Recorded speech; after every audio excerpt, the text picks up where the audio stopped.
والنجم إذا غوى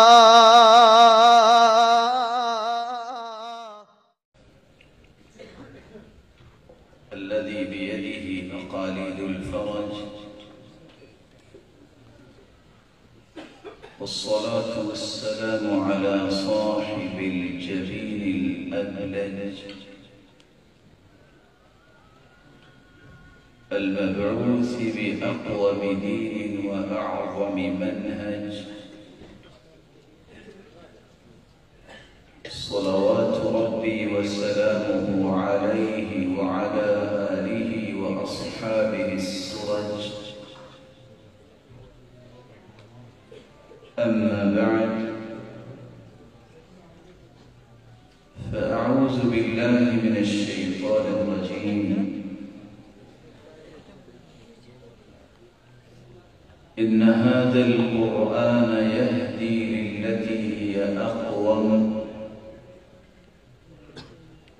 ويبشر المؤمنين الذين يعملون الصالحات أن لهم أجرا كبيرا.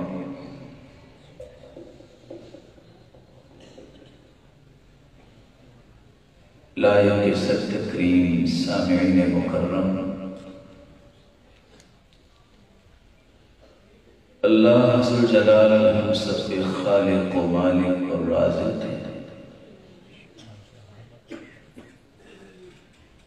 مالک الملک نے ہمیں اپنی عبادت کے لیے پیدا کیا،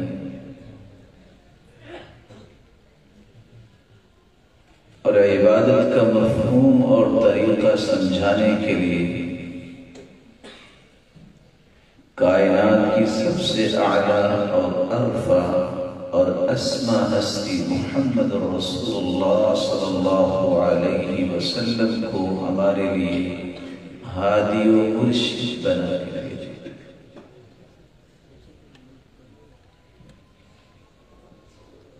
وہ بے مثال ہستی صحابہ کرام کو یہ پیغام دیتی ہے، بعثت بالحنیفیۃ السمحہ،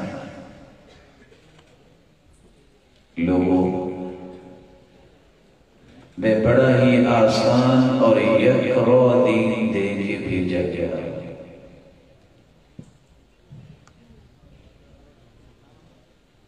خاتم النبیین قائد المرسلین محمد رسول اللہ صلی اللہ علیہ وسلم سے قبل جتنے بھی انبیاء و رسول آئے وہ کسی قوم یا علاقے کی طرف آئے، لیکن رب تعالیٰ نے اس ہستی کو الی الناس کافہ، قیامت تک آنے والی انسانیت کے لیے مرشد اور ہادی بنا کے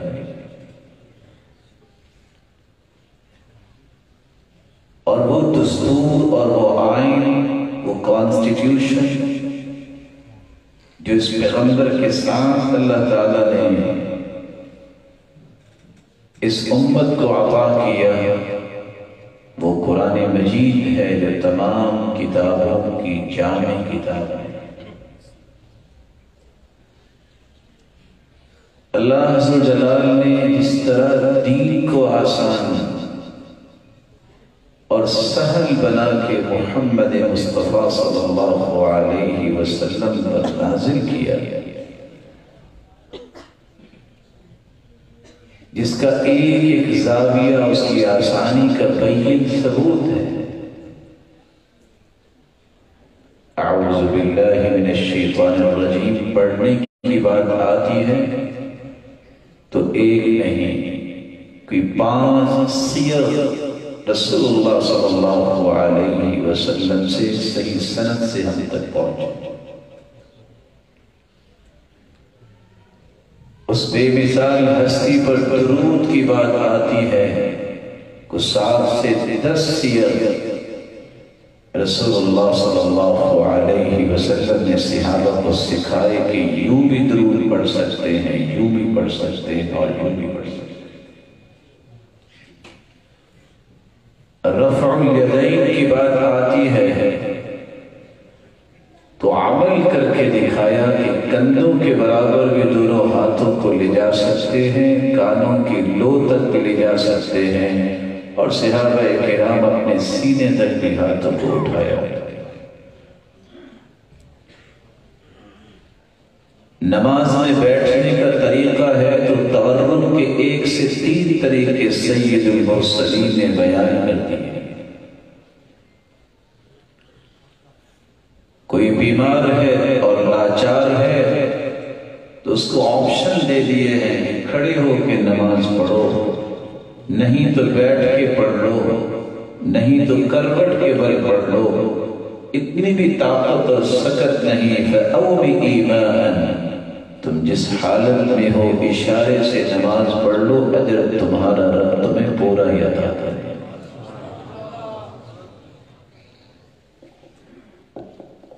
قرآن نے خود گواہی دی ہے وَلَقَدْ يَسَّرْنَا الْقُرْآنَ لِلذِّكْرِ فَهَلْ مِن مُدَّكِرٍ۔ اس قرآن کو ہم نے بہت آسان بنایا ہے، کوئی ہے اس سے سبق لینے والا؟ جہاں دین اسلام کے ہر رویے اور زاویے، ہر کارنر کو اللہ نے آسان بنایا ہے، اپنے محبوب کی لسانی کلفتوں کو بھی آسانی اور تسہیل میں بدلنے کا بھی رب تعالیٰ نے فیصلہ فرمایا ہے۔ فَإِنَّمَا يَسَّرْنَاهُ بِلِسَانِكَ لِتُبَشِّرَ بِهِ الْمُتَّقِينَ وَتُنذِرَ بِهِ قَوْمًا لُدًّا۔ مالک الملک نے سرتاج ملائک کو بھیجا سرتاج رسل کی طرف، اور اپنی کلام کی پہلی 5 آیات کو غار حرا تک پہنچا دیا۔ قرآن مجید جس کی پہلی 5 آیات نازل ہوئی، جو یہ آیات نازل ہوتی تو رسول اللہ صلی اللہ علیہ وسلم صحابہ کرام کو سکھلاتے جاتے، سمجھاتے جاتے اور سناتے جاتے۔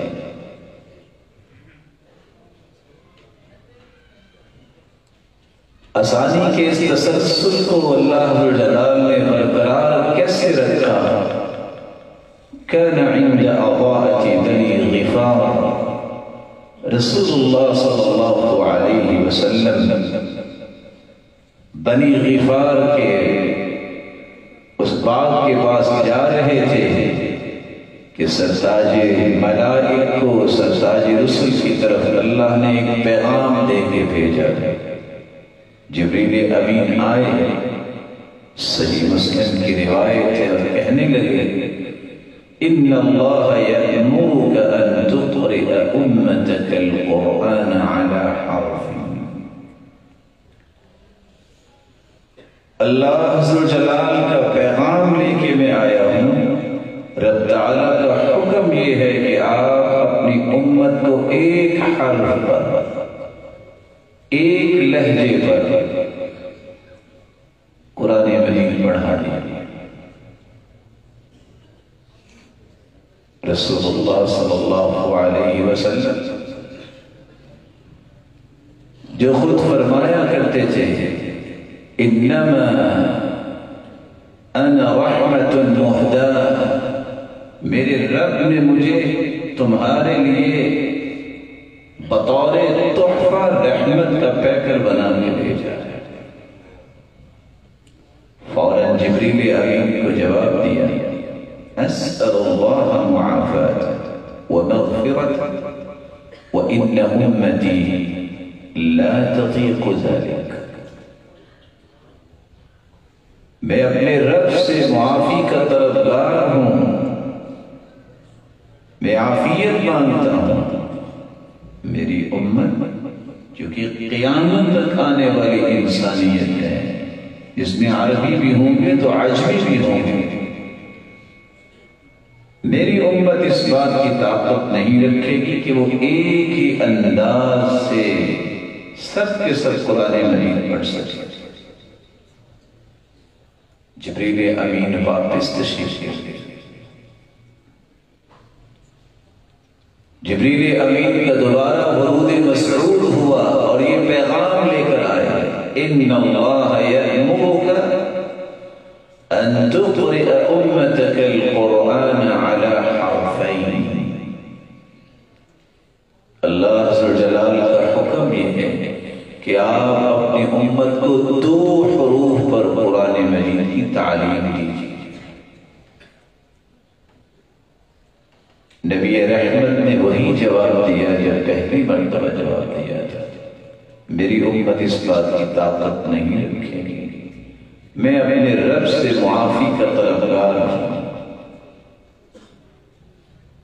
جبریل امین واپس چلے گئے، تیسری مرتبہ تشریف لائے اور پھر رب تعالیٰ کا یہ پیغام سنایا، ان اللہ یأمرک ان تقرئ امتک القرآن علی 3 احرف۔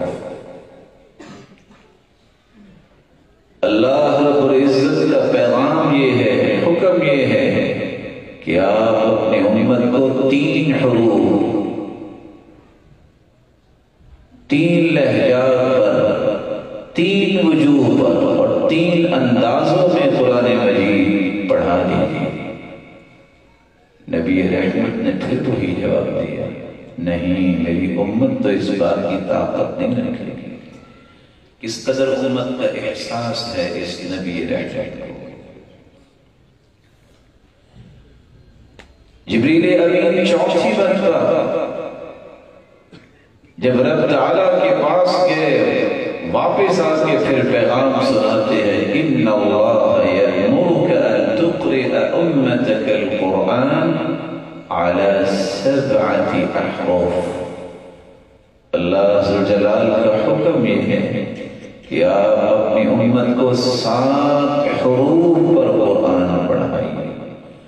فَأَيُّمَا حَرْفٍ قَرَأُوا عَلَيْهِ فَقَدْ أَصَابُوا، اور ساتھ یہ بھی فرما دیا، فَأَيُّمَا حَرْفٍ قَرَأُوا عَلَيْهِ فَقَدْ أَصَابُوا، أي أصابوا مراد اللہ سبحانہ وتعالی۔ ان 7 حروف میں سے کوئی بھی حرف کو پڑھ لیں گے تو رب تعالیٰ کی مراد کو پہنچیں گے، رب تعالیٰ کی رضا کو حاصل کر پائیں۔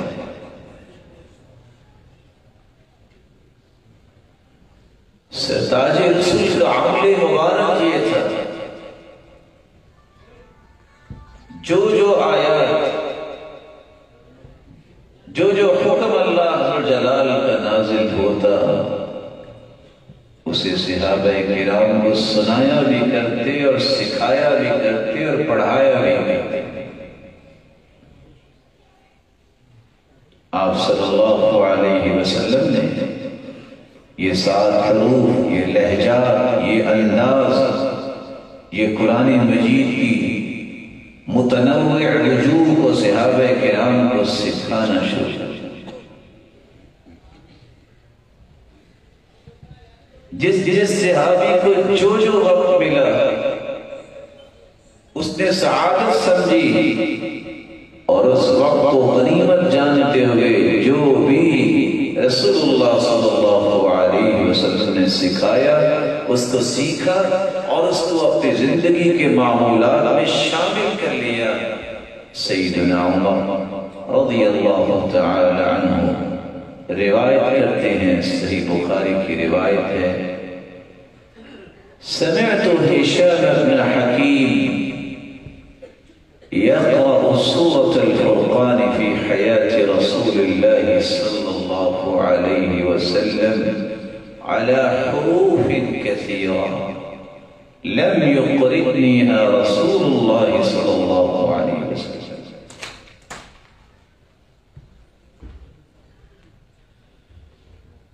میں نے ہشام بن حکیم کو رسول اللہ صلی اللہ علیہ وسلم کی زندگی میں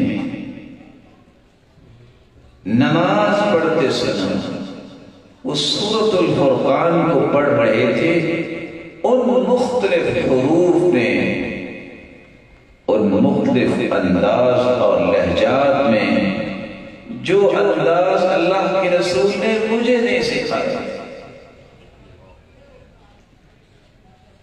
عمر کو اللہ نے طاقت دی تھی، ان کو اللہ نے غیرت دی تھی۔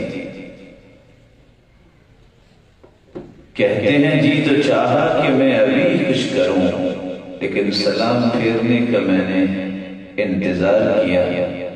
جو ہی سلام پھیرا تو میں نے پہلا سوال یہ کیا، من اقرأك هذه السورة التي سمعتك تقرأ؟ یہ تو بتاؤ، یہ جو آپ نے سورت پڑھی ہے، جس انداز سے پڑھی ہے، آپ کو کس نے پڑھایا ہے؟ ہشام بن حکیم جواب دیتے تھے، صحیح بخاری کی روایت ہے 4992، صحیح مسلم کی روایت ہے 1896، اقرأنیہا رسول اللہ صلی اللہ علیہ وسلم، مجھے تو اللہ کے رسول صلی اللہ علیہ وسلم نے پڑھایا۔ اس صحابی کو ساتھ دیا، سرتاج رسول کے پاس تشریف لے گئے اور جا کے استفسار کرتے ہیں، ان هذا يقرأ سورة الفرقان على حروف لم تقرئنيها۔ سرتاج رسول یہ سورة الفرقان پڑھ رہے تھے، لیکن اس انداز سے پڑھ رہے تھے جو آپ نے مجھے نہیں سکھایا۔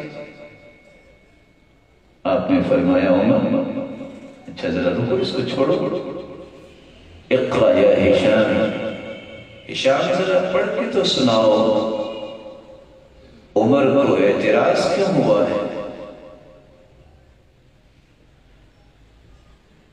خود سیدنا عمر فرماتے ہیں فَقَرَأَ الْقِرَاءَةَ الَّتِي سَمِعْتُهُ يَقْرَأُ،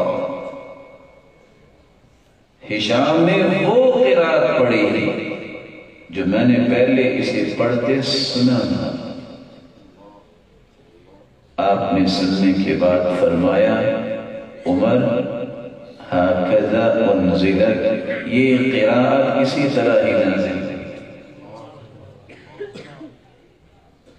اقرأ یا عمر، عمر آپ تو پڑھ کے سناؤ۔ سیدنا عمر فرماتے ہیں فَقَرَأْتُ الْقِرَاءَةَ الَّتِي أَقْرَأَنِيهَا، میں نے بھی پھر وہ قرات پڑھی جو رسول اللہ صلی اللہ علیہ وسلم نے مجھے سکھائی تھی۔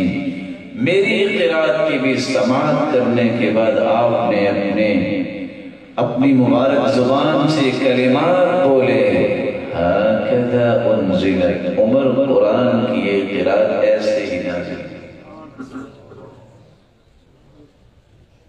پھر آپ نے فرمایا ان هذا القرآن انزل على 7 احرف فاقرؤوا ما تيسر منه، یہ قرآن 7 حروف میں نازل کیا گیا ہے، ان 7 حروف میں جو آسان لگے اس کے مطابق پڑھ لیا۔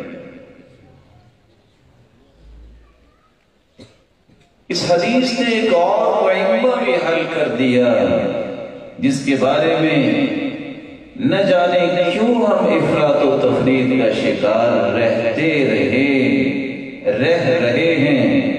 اللہ ہمیں اس سستی اور کاہلی کو چھوڑ کر سلف صالحین کا منہج اختیار کرنے کی توفیق عطا فرمائے۔ ایک ہی روایت جس کو متواتر لفظی کہا جاتا ہے، جو ایک نہیں 24 صحابہ سے مروی یہ روایت ہے، جب یہ روایت صحیح بخاری میں آ جائے، صحیح مسلم میں آ جائے اور دیگر کتابوں میں آ جائے، پیغمبر یہ ایسے حروف پہ پڑھ رہے تھے جو حروف آپ نے مجھے نہیں سکھائے، لیکن جب پڑھ کے سنایا تو سیدنا عمر فرماتے ہیں فَقَرَأْتُ الْقِرَاءَةَ الَّتِي أَقْرَأَنِيهَا، میں نے وہ قرات سنائی۔ پہلے تو فرما رہے تھے کہ مجھے حروف جو اللہ کے رسول نے یہ نہیں سکھائے، اس کی تعبیر خود قرات کے ساتھ۔ اگر پھر بھی کوئی سمجھے کہ یہ اشکال ہے تو یہ روایت تو آخر تو کسی نے پڑھی پڑھائی ہوگی۔ سید المرسلین نے فرمایا تھا انزل القرآن علی 7 احرف، قرآن تو 7 حروف میں نازل ہو گیا۔ المراء فی القرآن کفر 3، قرآن مجید میں جھگڑنا یہ کفر ہے، اور 3 مرتبہ فرمایا۔ اور آگے رہنمائی کیا دی؟ فَمَا عَرَفْتُم مِّنْهُ فَاعْمَلُوا بِهِ وَمَا جَهِلْتُم مِّنْهُ فَرُدُّوهُ إِلَىٰ عَالِمِهِ، جس بات کا تمہیں پتہ چل جائے اس کے مطابق عمل کر لیا کرو میرے صحابہ، اور جس بات کا پتہ نہ ہو فَرُدُّوهُ إِلَىٰ عَالِمِهِ، اس علم کے ماہر کی طرف لوٹا دیا کرو، وہ تمہیں بتا دے گا کہ اس کا معنی کیا ہے، اس کا مفہوم کیا ہے، اس کا مدعا کیا ہے۔ اسی لیے تو امام مالک رحمہ اللہ کہا کرتے تھے کل علم یسأل عنہ اہل، ہر علم کے بارے میں اس کے ماہرین اور ایکسپرٹس جو ہوتے ہیں ان سے پوچھنا چاہیے۔ جھگڑو نہیں، اختلاف نہ کیجیے، انکار نہ کیجیے، بلکہ فردوہ الی عالم۔ جب میڈیکل کا مسئلہ ہوتا ہے تو کسی طبیب و ڈاکٹر سے پوچھتے ہیں۔ آپ نے اگر کسی جگہ بلڈنگ تعمیر کرنی ہے تو اسٹیل ڈیزائن یہ ذمہ دار تو نہیں کرے گا، یہ تو انجینئر ہی کرے گا۔ ہر فن کا جو ماہر ہوتا ہے اس سے پوچھا جائے۔ رسول اکرم صلی اللہ علیہ وآلہ وسلم نے جیسے پڑھایا صحابہ نے پڑھ لیا۔ ابی بن کعب رضی اللہ تعالیٰ عنہ فرماتے میں مسجد میں بیٹھا تھا، صحیح مسلم کی روایت، ایک شخص نماز پڑھ رہا تھا، وہ ایک قرات میں پڑھ رہا تھا، فدخل آخر، ایک دوسرا آیا صحابی، اس نے بھی شروع کر دیا، فقرأ قراءة سوا قراءة صاحبی، اس نے ایک دوسری قرات پڑھنا شروع کر دی۔ میں نے رسول اللہ صلی اللہ علیہ وسلم سے گزارش کی کہ ان 2 بھائیوں نے کس طرح پڑھا ہے، آپ نے دونوں سے سنا۔ فحسن النبی شأنہما، فرمایا آپ نے بھی صحیح پڑھا ہے، آپ نے بھی صحیح پڑھا ہے، دونوں کی تحسین فرمائی، ایک نہیں 30 روایات جو صحیح سند سے ثابت ہیں۔ اس میں اس بات کا تذکرہ آ جائے، کیا جائز ہے کسی مسلمان کے بارے میں کہ اتنی احادیث آ جانے کے بعد وہ کہے کہ مجھے تو پتہ ہی نہیں، پتہ نہیں اس کا معنی کیا ہے، اس کے معنی کا پتہ نہیں ہے تو ماہرین سے پوچھ لیں۔ آپ صلی اللہ علیہ وسلم زندگی کے آخری سال جبریل سے 2 مرتبہ دور کرتے ہیں اور آخر رب تعالیٰ کے پاس آتے ہیں۔ یہ قرآن مجید جو 7 حروف میں نازل ہوا، صحابہ اسی طرح ہی پڑھتے جیسے نازل ہوا اور اللہ کے رسول نے سکھایا۔ اور متعدد روایات میں لفظ یہ ہے اقرأنیہا رسول اللہ، اقرأنیہا رسول اللہ، مجھے اللہ کے رسول نے ایسے پڑھایا ہے، مجھے اللہ کے رسول نے ایسے پڑھایا ہے۔ کسی صحابی کی جرت ہی نہیں ہوگی کہ وہ یہ کہے کہ میں نے ایسے پڑھا ہے، کہا ہے مجھے اللہ کے رسول نے پڑھایا۔ سیدنا ابوبکر صدیق کا دور آیا ہے، جنگ یمامہ میں ایک نہیں 70 قراء شہید ہو گئے۔ سیدنا عمر تشریف لائے اور آ کے کہتے ہیں کہ یہ تو اہل قرآن اللہ سے جلال کے پاس چلے گئے، کہیں قرآن ضائع نہ ہو جائے تو آپ قرآن کو لکھوا دو۔ لکھا تو اللہ کے رسول کے زمانے میں بھی تھا، اس کو جمع کروا۔ پہلے تو سیدنا ابوبکر صدیق نے سوچا کہ وہ کام میں کیسے کروں گا جو اللہ کے رسول نے نہیں کیا۔ پھر اللہ نے شرح صدر عطا فرمایا اور سیدنا زید بن ثابت اور سیدنا عمر کو ہی حکم دیا، اس لیے کہ عمر جیسا کوئی بہادر اور قرآن سے محبت کرنے والا کوئی نہیں، اور سیدنا زید رضی اللہ تعالی عنہ کو رسول اکرم صلی اللہ علیہ وسلم کی 10 سال کی رفاقت تھی اور کاتبین وحی میں سے تھے۔ سیدنا ابوبکر فرماتے ہیں اقعدا علی باب المسجد، تم دونوں مسجد کے دروازے پہ بیٹھ جاؤ، کیا کرو؟ فمن جاءکم بشاہدین علی شیء من کتاب اللہ فاکتبوہ،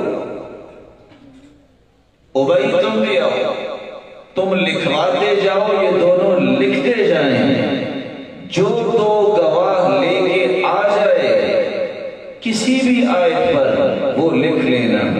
گواہی کیسی؟ جو آ کے تمہیں بتائے کہ یہ آیت ہے، اسے یاد بھی ہو اور اس کے پاس لکھی ہوئی بھی ہو، تو اس آیت کو آپ لکھ لینا۔ تو لکھوانے والے ابی بن کعب اور لکھنے والے زید بن ثابت اور عمر بن خطاب رضی اللہ عنہم وارضاہم، اور یہ وہ ابی ہیں جن کے بارے میں سید المرسلین نے فرمایا تھا کہ اقرأہم ابی بن کعب، تمام صحابہ میں سب سے بہترین قاری ابی ہیں، اور اللہ عز جلال نے اپنے پیغمبر کو حکم دیا کہ میرے محبوب جاؤ ابی بن کعب کو سورۃ البینہ سناؤ۔ سید المرسلین نے آ کے جب یہ پیغام دیا تو صحابی ابی پوچھتے ہیں اللہ سمانی لک، اللہ نے میرا نام لے کے کہا ہے؟ قال اللہ سماک لی، اور میرے صحابی تیرا نام لے کے کہا ہے کہ جاؤ ابی بن کعب کو سورۃ البینہ سناؤ۔ یہ سنتے ہی ابی اس خوشی سے ہی رونا شروع۔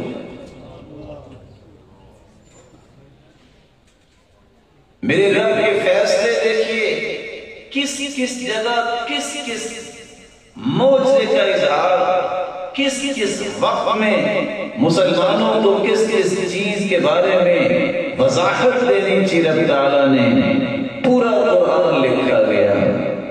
خزیمہ بن ثابت رضی اللہ تعالی عنہ یہ آیت لے کے آئے، لقد جاءکم رسول من انفسکم عزیز علیہ ما عنتم حریص علیکم بالمؤمنین رؤوف رحیم۔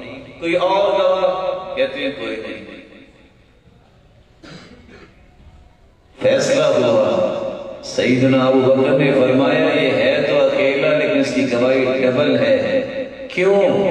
سید المرسلین کی زندگی میں یہ صحابی آئے تھے، ایک جانور کی بے ہوئی تھی اور یہ گزر رہے تھے، گزرتے گزرتے انہوں نے کہہ دیا ہاں یہ بے ہوئی تھی کیونکہ محمد مصطفیٰ کہہ رہے تھے۔ اللہ کے رسول نے فرمایا میرے صحابی آج کے بعد ہو تم اکیلے ہی لیکن تمہاری گواہی ڈبل کنسیڈر ہو۔ مصحف کو جمع کیا، باہمی مشورہ کیا اور اس کا نام رکھا المصحف۔ 2 سال خلافت کے بعد اللہ کے پاس سیدنا ابوبکر بھی چلے گئے، سیدنا عمر رضی اللہ تعالی عنہ نے خلافت کی باغ اور سنبھالی، اسی کو ہی پڑھتے پڑھاتے رہے۔ 10 سال کی خلافت شہادت کے ساتھ ختم ہوئی۔ سیدنا عثمان رضی اللہ تعالی عنہ نے خلافت کی باگڈور سنبھالی، اور وہ مصحف جو سیدنا ابو بکر کے پاس تھا وہ خلیفہ ثانی کی طرح منتقل ہوا، پھر ان کی شہادت کے بعد ان کی ہی بیٹی اور مومنوں کی ماں سیدہ حفصہ رضی اللہ تعالی عنہ کی طرف منتقل ہوا۔ فتوحات کا سلسلہ جاری ہو گیا۔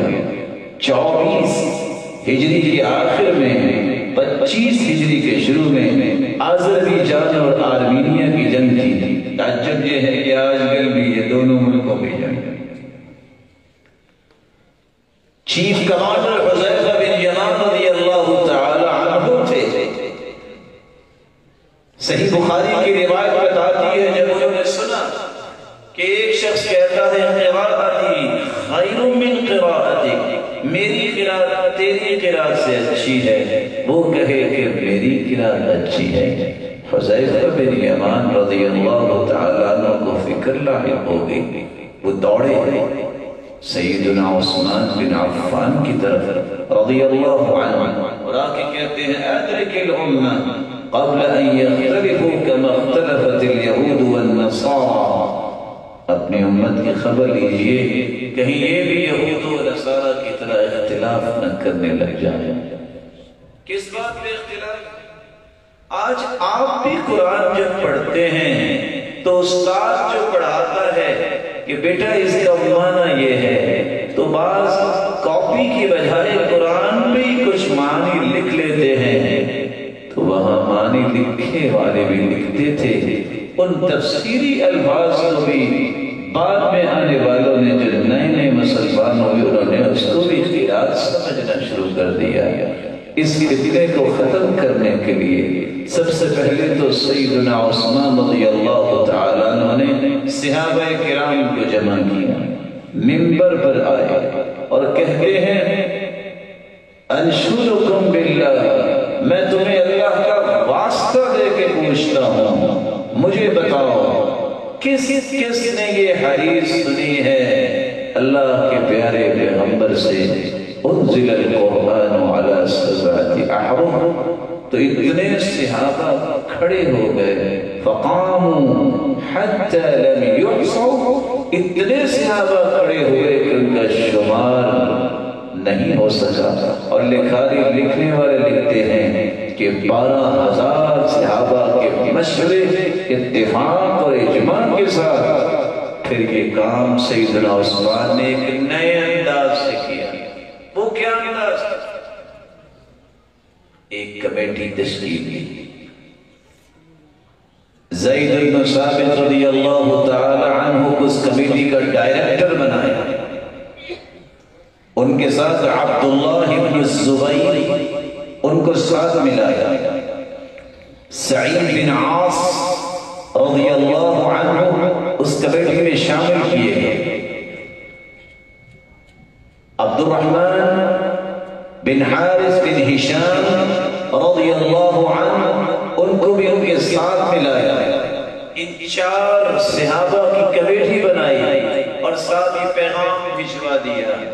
صحیح بخاری کی روایت ہے سیدہ حفصہ رضی اللہ تعالی عنہ کی طرف خلیفہ ثالث کا پیغام یہ گیا ان ارسلی الینا بالصحف ننسخها ثم نردها الیک، وہ مصحف جو سیدنا ابو بکر سے عمر کے پاس اور عمر سے آپ کے پاس پہنچا، یہ ذرا ہمیں بھجوا دیں تاکہ ہم ان کی نقول تیار کر لیں۔ ننسخها فی المصاحف، نسخ ہے اس کے مصاحف نسخے تیار کروا دیں اور پھر ہم آپ کو واپس کر دیں گے۔ ایسا ہی ہوا، انہوں نے وہ مصحف بھجوا دیا، اس 4 رکنی کمیٹی کو سپرد کر دیا گیا اور سیدنا زید بن ثابت کو ڈائریکٹر بنایا، اور سیدنا عثمان نے حکم کیا دیا اذا اختلفتم انتم وزید بن ثابت فی شیء، کسی بھی چیز میں اگر تمہارا آپس میں اختلاف ہو جائے کہ کیسے لکھنا ہے، فَاكْتُبُوهُ،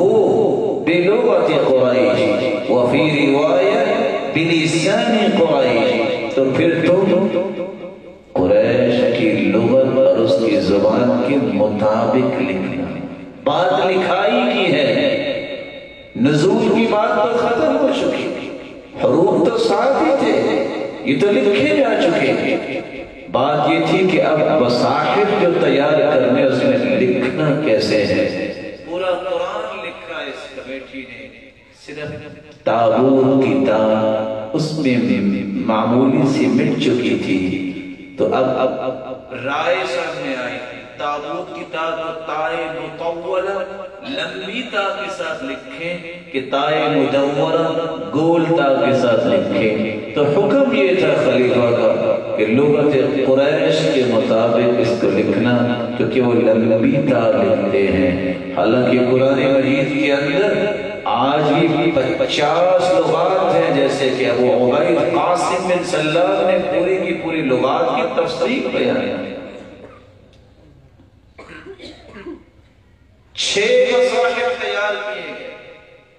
مصحف امام کو سیدنا عثمان بن عفان نے اپنے پاس رکھ لیا، ایک مدنی مصحف بنایا. زید بن ثابت کو حکم دیا کہ آپ یہ مصحف اپنے پاس رکھو، مدینے والوں کو تم نے سکھانا ہے. مکے والوں کی طرف مکی مصحف عبداللہ بن سائب رضی اللہ تعالیٰ عنہ کو دے کے بھجوایا کہ جاؤ مکے والوں کو تم نے پڑھانا ہے. شام کی طرف مغیرہ بن ابی شہاب کو بھیجا کہ یہ مصحف لے جاؤ اور شامیوں کو تم نے اس مصحف کے مطابق ادا کر کے سمجھانا ہے کہ یہ لفظ اور حرف کیسے پڑھا جائے گا. کوفے والوں کے لیے ابو عبد الرحمن السلمی کو بھیجا کہ جاؤ یہ مصحف لے جاؤ اور کوفے والوں کو تم نے پڑھانا ہے. عامر بن عبد قیس کو بصری مصحف دیا. یہی سلطنت کے 5 بڑے علاقے اور ریاستیں تھی جہاں مصاحف قراء کے ساتھ سیدنا عثمان نے بھیج دیے.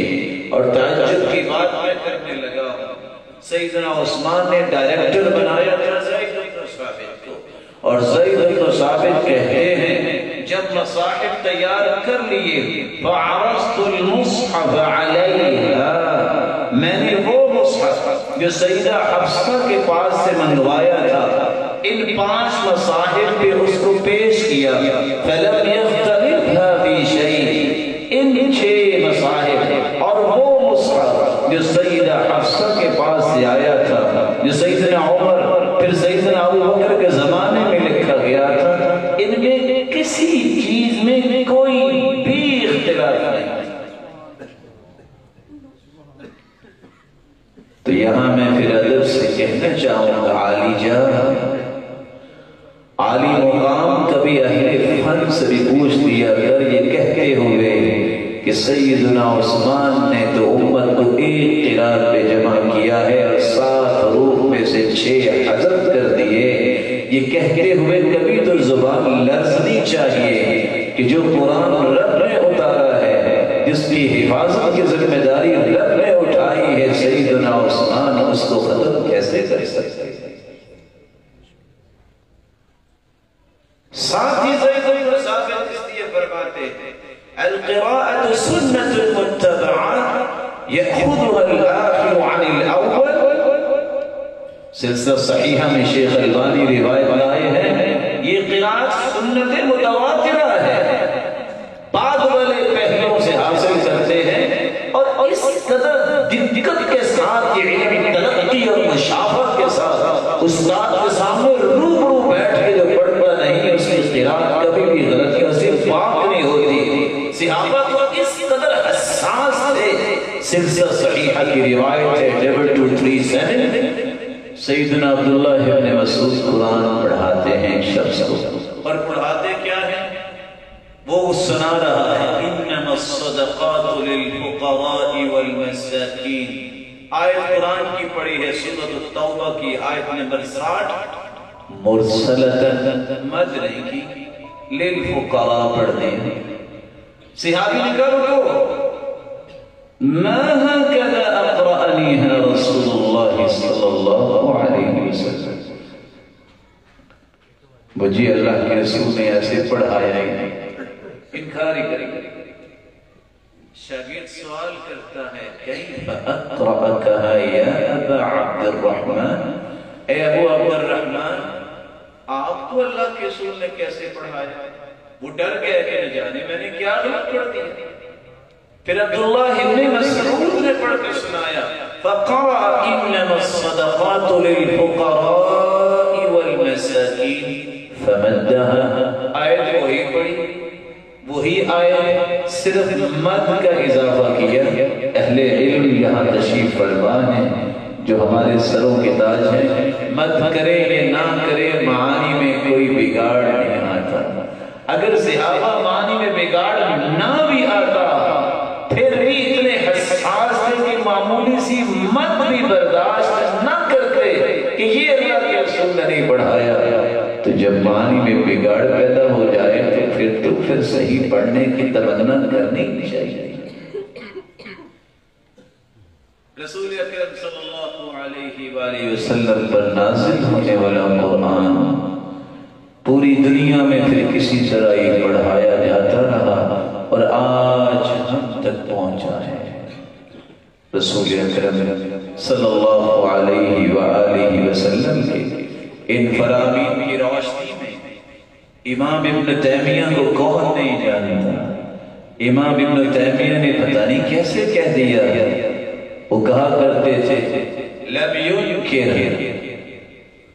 احد من العلماء قراءة العشرة، دنیا کے اندر کون ہے امام ابن تیمیہ؟ امام ابن القیم کے استاد ہیں، یہ 8ویں صدی کے، کہتے ہیں کسی عالم نے آج تک قرات 17 کا انکار نہیں کیا۔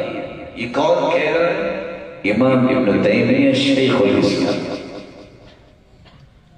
اور کس قدر خوبصورتی سے امام ابن عطیہ یہ بات پیش کرتے ہیں وَمَضَتِ الْأَعْصَارُ وَالْأَمْصَارُ عَلَى قِرَاءَةِ السَّبْعَ بَلِ الْعَشَرَ وَبِهَا يُصَلَّى لِأَنَّهَا تَثْبُتُ بِالْإِجْمَاعِ۔ زمانے بیت گئے، دنیا میں کوئی ایسی جگہ نہیں تھی جہاں یہ قرات 17 نہ پڑھی پڑھائی جاتی ہو، بلکہ نمازوں میں پڑھتے، کیونکہ یہ اجماع امت سے ثابت ہے۔ اللہ کے رسول کے زمانے میں بھی نماز میں پڑھی گئی، تو باقی اس کی دلیل کی کیا ضرورت ہے؟ اس لیے تو مولا علی قاری کہا کرتے تھے من انکر آیت من کتاب اللہ وعاب شیئا من القرآن او انکر کلمہ او قراءة متواترة او زعم انها لیست من القرآن کفر، جو کسی ایک کلمے کا قرآن میں سے انکار کر دے یا قرآن میں عیب لگائے کہ اس میں یہ چیز ٹھیک نہیں ہے، یا کسی متواتر قرآن کا انکار کر دے، یا یہ کہہ دے کہ یہ قرآن نہیں ہے، تو اتنے کہنے سے ہی وہ کافر ہو جائے۔ فضائل بن عیاض اسی لیے تو اجماع نقل کرتے ہیں فقد اجمع المسلمون على ان من نقص حرفا قاصدا بذلك او بدله بحرف مكانه او زاد فيه حرفا مما لم يشتمل عليه المصحف كفر۔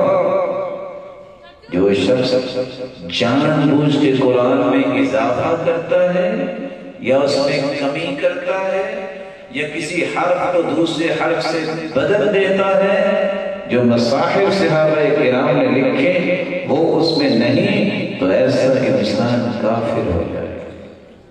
آخری بات جس پہ میں اپنی بات کو مکمل کرنا چاہتا ہوں، میرے رب نے تو اس امت کو آسانیاں دینے کا ارادہ کیا، لیکن امت آج اس آسانی کو ٹھکرانے کے ساتھ ساتھ انکار کا جرم بھی کرتی ہے۔ علی جان یہ تو وہ لوگ کہا کرتے تھے جو صحابہ کے دشمن ہیں، وہ کہتے تھے کہ کہ سیدنا عثمان نے 500 حروف قرآن مجید سے حذف کر دیے اپنی حکومت بچانے کے لیے، والعیاذ باللہ۔ کہ آپ بھی متاثر ہو گئے ان سے؟ جو قرآن اللہ نے اتارا، اقبال نے کیا کہا تھا؟ حرف او ریب نے، تبدیل نے، آئے اشر رندائے تعویل نے، اس کے ایک حرف کو اللہ نے اس قدر محفوظ رکھا ہے، اس میں شک کی گنجائش ہے، اس قدر ایویڈنٹ ہے اس کے حروف اور کلمات، اس کی تعویل کی ضرورت نہیں ہے، اس طرح اس کے معنی ابھر کے سامنے آتے ہیں۔ شک یہ ہے کہ بتیاں سلجھانے والا، تفکر و تدبر و تبصر کی سعادت حاصل کرنے والا ہو تو صحیح، قرآن سے بڑھ کے نہ نعمت ہے نہ کوئی آسان چیز ہے۔ جس قرآن نے قیامت تک کے لیے دستور بننا تھا، اس کو اللہ نے اس لیے اس کی لسانی کلفتوں کو بھی آسان کر کے 7 لہجات میں اتارا۔ یہ 7 حروف آج قرات 7 عشرہ کے نام سے یاد کیے جا رہے ہیں، اور یہ قرآن کے نام جو ہیں، جس طرح ہم کہتے ہیں بخاری کی حدیث تو اللہ کے رسول کی ہے، اصل میں جمع امام بخاری نہیں ہے، اور کائنات جانتی ہے کہ امام بخاری سے بڑھ کے کوئی شخص حدیث کے بارے میں اتنا ماہر نہیں تھا۔ تو جن قرآن نے اپنی زندگیاں وقف کر دی تو نسبت ان کی طرف بھی اس لیے قرآن کی ہوگی، قرآن اللہ کے رسول۔ تو میں کہنا چاہوں گا اذا لم تر الهلال فسلم لأولئك الذين رأوه بالأبصار۔ اگر آپ کو چاند نظر نہیں آتا تو جن کو یہ چاند نظر آ گیا ان کو سلام تو کر دیا کرو۔ وقد ينكر العين ضوء الشمس بالرمد وقد ينكر الفم طعم الماء بالسقم۔ بھیا جب آنکھ کی کوئی بیماری آ جائے تو سورج کی روشنی صحیح نظر نہیں آتی، پتہ ہے نا؟ بخار ہو تو جامع شیری بھی کڑوا ہی لگتا ہے۔ كم من عائب قولا صحيحا وآفته من الفهم السقيم۔ کتنے لوگ کسی بات کو غلط کہہ رہے ہوتے ہیں، اصل میں وہ بات غلط نہیں ہوتی، اس کی فہم وہ غلط ہوتی ہے۔ قرآن پڑھیے، قرآن کے بارے میں جو اللہ کے رسول کے فرمان پڑھیے، ان فرامین کو نقل کرنے والے صحابہ کی افہام پڑھیے، ان صحابہ کرام کے افہام کے مطابق زندگی گزارنے والے تابعین کے وہ سارے کے سارے اقوال پڑھیے۔ کیا اس کا مفہوم ہے؟ ہو کیسے سکتا ہے جس کا دعویٰ میرے رب نے قرآن میں اتارا، اِنَّا نَحْنُ نَزَّلْنَا الذِّكْرَ وَإِنَّا لَهُ لَحَافِظُونَ۔ ہم نے یہ قرآن کو نازل کیا، ہم ہی اس کے محافظ ہیں۔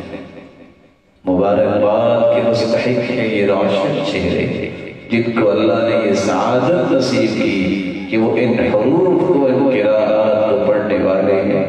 اللہ عز جلال ان کے ہاتھوں اور زبانوں پہ خیر کو جاری فرمائے۔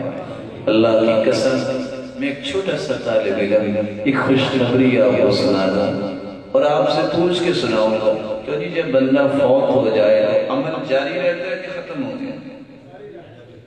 ہاں، کوئی کام کر سکتے ہیں مرنے کے بعد؟ اجر جاری رہتا ہے، عمل تو منقطع ہو گیا۔ اذا مات ابن آدم انقطع عمله، اس کا عمل منقطع ہوتا ہے، اجر تو جاری رہے گا۔ واحد قرآن ہے، جب قیامت کا دن ہوگا اللہ فرمائیں گے، حدیث کے الفاظ الماہر بالقرآن مع السفرۃ الکرام البررہ۔ دنیا میں بھی لوگوں سے تانے سہتے تھے، یہ خاکی صفحہ سے باہر آؤ میرے بندے، آ جاؤ، تو نے قرآن پڑھنے میں بھی مہارت حاصل کی، سمجھنے میں بھی، عمل میں بھی، اس کو پہنچانے میں بھی تم نے مہارت حاصل کی۔ اور میرے بندے تم میرے خاص بندے ہو، اِنَّ لِلَّهِ أَهْلِينَ مِنَ النَّاسِ اہل القرآن ہم اہل اللہ و خاصتہ۔ یہ خاکی صفحہ کو چھوڑو، آج آ جاؤ اور صفوں میں جن صفوں میں جبریل امین کرے سفارش بھی کرے گا قرآن، اور میں جہاں تک لے جانا چاہتا ہوں اللہ راضی بھی ہوں گے، اللہ تاج بھی پہنائیں گے، اللہ خلعت فاخرہ بھی پہنائیں گے۔ لا تقوم لهم الدنیا، میں ساہیوال کی بات نہیں کر رہا، نہ جانے کتنی مہنگی پراپرٹی ہوگی، پورے پاکستان کی بات نہیں کر رہا، پوری دنیا کو بیچ کے بھی اس تاج کی تو قیمت ادا نہیں کر سکے گا۔ یہ تاج پہن کے یہ جب اس کا حکم ہوگا اللہ راضی ہو کے فرمائیں گے اقرا وارتقی، اب بڑھتے جاؤ اور جنت کی سیڑھیاں بھی چڑھتے جاؤ۔ اللہ سے کیا ہے وَيُزَادُ بِكُلِّ آیَةٍ حَسَنًا، اللہ کی قسم کتنا بڑا انعام ہے۔ سارے عمل موت کے بعد ختم، لیکن قیامت کے دن جب انسان آیت پڑھتے پڑھتے جنت کی سیڑھیاں چڑھتا جائے گا، حکم یہ ہے فَإِنَّ مَنْزِلَتَكَ عِنْدَ آخِرِ آیَةٍ تَقْرَأُهَا، میرے بندے آج اسی طرح قرآن پڑھو نا جس طرح تم دنیا میں خوبصورت پڑھتے تھے، لیکن فرق یہ ہے دنیا میں تم اسٹیج پہ بیٹھ کے قرآن پڑھتے بعد میں نیچے اتر آتے تھے، آج قرآن پڑھو اور اوپر سے اوپر جاتے جاؤ، تمہارا مقام وہاں ہے جہاں من الجنت والناس کی آیت آئے گی۔ اور خوشخبری یہ ہے ایک ایک آیت پڑھتے جاؤ گے، میں آج پھر تمہیں انعام دیتا ہوں، ہر آیت کے بدلے تمہیں ایک اور نیکی عطا کرتا ہوں۔ اللہ عز و جل اس جامعہ کو قرآن و سنت کی نشر و اشاعت کا مرکز بنائے، مولا کریم اس کے مؤسسین کو کروڑ رحمتوں سے نوازے، اور اس کی جملہ منتظمین جو اپنی محنتیں پیش کر رہے ہیں، اللہ یہ تیرے گھر کو آباد کرنے والے ہیں، مولا کریم تو ان کے جنت میں گھروں کو آباد فرما دے۔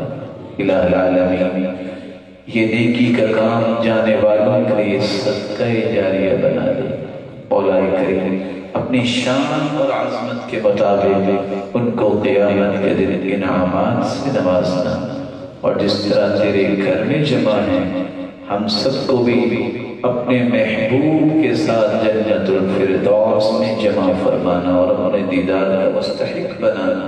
وآخر دعوانا الحمدللہ۔